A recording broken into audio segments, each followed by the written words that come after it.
On va la Beshem Adonai Na'aseh V'Natzir Be'achava V'Reviach. Aujourd'hui, mes chers amis, nous allons parler du signe de la balance. 10 points sur la balance. Je sais de quoi je parle. Tishrei, il est marqué dans le Sefer Yetzira. Il fait régner la lettre Lamed sur l'acte charnel. Je n'ai pas besoin de vous expliquer plus que ça, ça va? Quoi la lettre Lamed? La lettre Lamed, on va voir, tout va expliquer. Là pour l'instant, je fais de la traduction. Il lui a attaché une couronne, il a dessiné la balance dans la constellation, le Tishrei dans le monde et le Kourkevan, c'est un membre du corps. Maintenant, c'est quoi la balance? Quand on dit balance, dit, alors c'est vrai équilibre, mais aussi je suis en train de vérifier, c'est-à-dire je vérifie est-ce que c'est bien. Les balances, c'est des penseurs. Je me rappelle encore sur mon dictionnaire, ma professeure, elle m'avait écrit, elle m'avait offert un dictionnaire, elle m'a dit mon petit, il y a aussi rêveur. Donc ça veut dire j'étais déjà petit, j'étais penseur, rêveur. Ça c'est les balances. Les balances, c'est des gens qui sont. Alors d'où est-ce que ça vient celle-là? Parce qu'il faut savoir que la balance, c'est un mois d'air. L'air, il n'y a personne qui peut l'attraper. C'est très difficile à attraper l'air. De l'eau, ça arrive à attraper l'air. Vous pouvez prendre de l'air, vous mettez dans l'eau et vous fermez, bien sûr. Ça peut rester bloqué, mais de toute façon, un jour, ça sort. Donc ça, c'est la première des Koudas, c'est un penseur, un rêveur. La deuxième des choses qu'il a, la balance, c'est la vérification et une bénédiction, mais elle entraîne une hésitation. C'est-à-dire que c'est vrai qu'il vérifie tout le temps. Il est en train de balancer. Ça vaut le coup que j'achète ça ou que j'achète pas ça. Tiens, Ribono Shalom, tellement tu vérifies, à la fin, t'arrêtes pas d'hésiter. On peut pas avancer avec toi. Les hommes balancent, ils ont du mal. Leurs femmes ont du mal avec eux. Pourquoi? Parce qu'un homme, il a besoin il décide à la maison, c'est lui qui gère. Et quand il décide pas à la maison, alors elle est mal elle aussi, parce qu'on ne sait pas ce qu'il faut faire dans la famille. C'est toi qui es censé décider. Et si moi je suis balance, tout le temps en train de savoir, ah on fait ça, on fait pas ça, on fait pas ça, alors la madame elle en pâtit. Maintenant, et la force de décision, on va voir Bezrat Hashem, comment est-ce qu'on peut avoir la force de décision.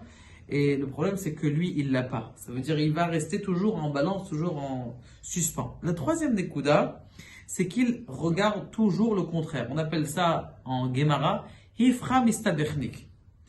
Qu'est-ce que tu dis? C'est blanc? Non, pourquoi pas c'est noir? C'est bleu? Peut-être c'est jaune, qu'est-ce que tu en penses? Combien ça coûte? Non, je pense pas que ça coûte comme ça. J'ai compris chaque chose que tu dis, tu es obligé de la remettre en esprit contradictoire. C'est un esprit contradictoire né. Ce que tu dis, il va dire le contraire. Il faut qu'il se travaille beaucoup pour dire, ouais, peut-être tu as raison, bon, je vais essayer de... Mais la balance, pourquoi? Parce que tu lui mets quelque chose dans la balance, qu'est-ce qui se passe? L'autre, il se lève. Donc tu mets quelque chose ici, et il dit, ah non, je suis contre toi. Donc c'est mamash le signe de la balance. D'ailleurs, Agav, si vous regardez la lettre Lamed, elle est comme ça en train de danser, comme une balance. Et c'est la lettre Lamed, mais on va voir pourquoi est-ce que le Lamed. Et la quatrième des Koudas, c'est que les balances ont du mal à trouver leur conjoint. Parce que tellement ils regardent, est-ce qu'elle est bien, est-ce qu'elle est pas bien, est-ce qu'elle est bien, est-ce qu'elle est pas bien, est-ce que c'est très compliqué. Et donc, ça c'est la quatrième des Koudas, il a des peurs. Donc ce qui peut arriver, c'est que quand il a un doute, la balance, eh bien, si le doute il continue, eh bien, ça peut se transformer en peur. C'est-à-dire qu'il commence à marcher sur des œufs, il a très peur et ça commence à rentrer dans des charadot, et ça c'est pas bien du tout pour lui. La cinquième des Koudas qu'il a, et ça c'est des bonnes choses, c'est la force de la logique.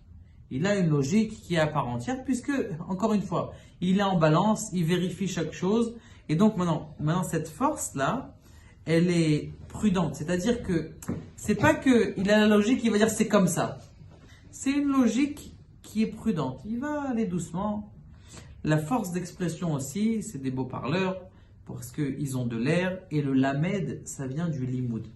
Limoud, c'est l'étude. Donc c'est des gens qui arrivent à enseigner, qui arrivent à la troisième chose dans la cinquième, c'est que ils ont la possibilité de compilation sur un sujet. C'est-à-dire qu'ils peuvent prendre un sujet du début jusqu'à la fin et te dire, voilà, je vais faire une thèse sur les épreuves, je vais faire une thèse sur la Emouna, une thèse sur le Mashiach. Ça, c'est la force de compilation de la balance. La sixième Nekuda, c'est un défaut qu'ils ont, c'est qu'ils croient que le monde repose sur leur dos. Et donc, ils sont obligés d'être là 24 heures sur 24. D'ailleurs, Agav, on le dira même plus tard, c'est que la balance a dans sa journée 24 heures. Et il a de quoi faire pendant les 24 heures. C'est-à-dire qu'il ne s'arrête pas. C'est des gens qu'à un moment, la nature, elle leur dit, Habibi, calme-toi. Et la Emouna, donc on a dit, d'accord, bon, mieux vaut prier maintenant.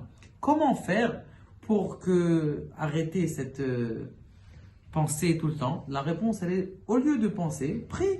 Prie pour que ça se passe bien. Et ça va bien se passer.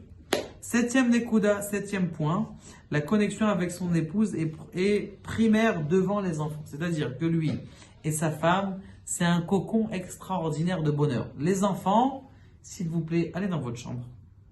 Mais ça va, ils sont là. Allez dans votre chambre, s'il vous plaît. Qu'est-ce que vous faites ici? Chez eux, lui et sa femme, pourquoi? D'où est-ce que je sais ça? Parce que c'est marqué dans le Shahara, dans le Sefer Yetzira, que la lettre Lamed est avec l'acte charnel. L'acte charnel, ça veut dire quoi? C'est la connexion. La bride, c'est la connexion. Donc forcément, que lui et sa femme, ce sont une fusion, la septième des Kouda, on en était là. Et maintenant, il est très ouvert, c'est vrai, aux invités, mais il ne faut pas qu'il fasse trop de bruit. Ça veut dire que si les invités ils sont là, on est content, mais s'ils commencent à avoir trop de bruit à la maison, là, comme on dit en yiddish, laissez-moi tranquille. Et les décisions pour les enfants sont rejetées chez le conjoint. Ça, c'est une nekuda aussi, que s'il y a ton fils qui vient me demander, papa, qu'est-ce que je dois faire? Va voir ta mère, s'il te plaît, ça ne te dérange pas. Parce que si déjà avec moi, j'ai des problèmes avec mes doutes, de qu'est-ce que je dois faire dans la vie, alors si je dois être pochette, t'as enlevé ton doute à toi aussi, c'est trop compliqué pour moi, je t'envoie chez la sphira, la huitième nekuda, le huitième point, c'est quelle est la sphère de la balance? La sphère de la balance, c'est la Tiferet Netzach. Tiferet, ça fait référence au beau, c'est des gens qui ont besoin d'avoir en face d'eux des gens de la beauté, une belle maison, une belle, vous allez me dire, tout le monde a besoin d'une beau. Mais lui, chez lui, c'est vital. Ça veut dire que si c'est pas beau, ça marche pas. Là, il y a quoi encore ici? Ken, il a une conscience, il y a beaucoup de paix autour de lui, beaucoup de lumière et bien sûr l'équilibre de la balance. La neuvième Nekuda, c'est il préfère les concessions à la paix. Ça veut dire il préfère s'écraser, mais l'essentiel c'est qu'il y a de la paix, de l'homogénéité dans le monde. La pierre pas tellement. Tu dis que, bon, ça dépend à quel niveau. Chacun en fonction de son niveau. Et bien sûr, quand vous dites pas tellement, ou quand quelqu'un dit je ne me vois pas tellement dans la balance, il y a d'autres aspects. Il n'y a pas que le signe. Il y a de l'ascendant, et il y a aussi le nom de la personne, et il y a aussi où est-ce qu'il est né. Donc, c'est pas une science infuse, encore une fois. Donc, je comprends ce que vous dites. Il y en a plein qui ont dit sur des cours, magnifique, c'est pile collé à moi, et d'autres qui ont dit ça colle pas très bien. Il n'y a rien à voir parce que il y a l'ascendant, il y a le nom, il y a l'éducation, il y a plein d'autres choses. Et la pierre de la balance, c'est le yashpé. Le jaspe, c'est une pierre qui a plein de couleurs. Pourquoi il y a plein de couleurs? Parce que Binyamin, lorsqu'il s'est tué devant ses frères, qui lui ont dit t'as un voleur, t'as volé la coupe, pourquoi est-ce que t'as volé la coupe, qu'est-ce qu'il a fait? Il s'est tué, maintenant il savait pas dans sa tête qu'est-ce qu'il doit dire. Là, il est en train de se faire. Mais il s'est tué pour pas dire, mais vous savez c'est qui là-bas? Je sais moi c'est qui. J'ai déjà décalculé, c'est Yosef. Il aurait pu le dire tout de suite. Il a dit, non, je ne le dis pas, c'est pas encore le moment. Il faut pas que je le dise. Donc il s'est tué. Yashpé, cette payée, c'est Yeshpé Velo Medaber. C'est-à-dire c'est la grande réflexion, plein de couleurs, plein de niveaux. Ça, c'est le Inyan. Le Lamed, ça vient son ego. Le Lamed, on sait très bien que c'est une lettre la plus longue, haute de l'alphabet. Donc c'est des gens qui ont beaucoup d'ego et qui ont besoin de se travailler pour la Hanava. Et ça c'est la dernière Nekuda du 9e point. Et la 10e, c'est le conseil qu'on donne. Première chose, priez. D'accord? Deuxième chose, faites-vous un rave pour demander conseil. Si vous n'avez pas un kohar de rara, c'est-à-dire un kohar de décision, eh bien demandez au rave qui prenne la décision pour vous, comme ça vous êtes tranquille. Moi, je peux vous dire pour moi, j'arrivais pas à savoir est-ce que oui c'est mon épouse ou pas mon épouse, il y avait des doutes. Tout simplement, ce que j'ai fait, je suis parti voir un grand rave à Paris, c'était le Rav Israël de mémoire bénite. Il m'a dit, oui, c'est ton zivouk, c'est ton zivouk. Je le savais au fond de moi, mais t'as toujours des gens qui disent, ah non, mais tiens. Donc, comme nous, on a du mal déjà à décider pour nous-mêmes. Alors maintenant, il faut décider pour notre vie. L'aide qui va t'aider, c'est d'aller voir le Rav et dire, yalla, vas-y, fonce. Donc, se faire un Rav. Deuxième chose, c'est s'investir dans les relations. Ça veut dire que comme maintenant tu es toujours en doute, donc tu ne vas pas t'investir. Tu t'investis pas dans ta relation puisque tu es encore en doute. Peut-être ça va marcher, peut-être ça va pas marcher. Ne pas avoir peur de s'investir avec la Emouna. Et bien sûr, un défaut aussi qu'ils ont les balances. Alte ils basent les choladam. Ils basent tout le monde. Ah ça c'est nul. Comme on a dit, frère Mistabernik. Sachez qu'il faut rappeler de cette Mishnah. Alte ils basent les choladam. Ne base pas, ça vient de ce mot. Ne dénigre pas les gens. Chez En Lecha Adam, chez Elo Sha'a, parce que chaque homme, il a son moment de gloire.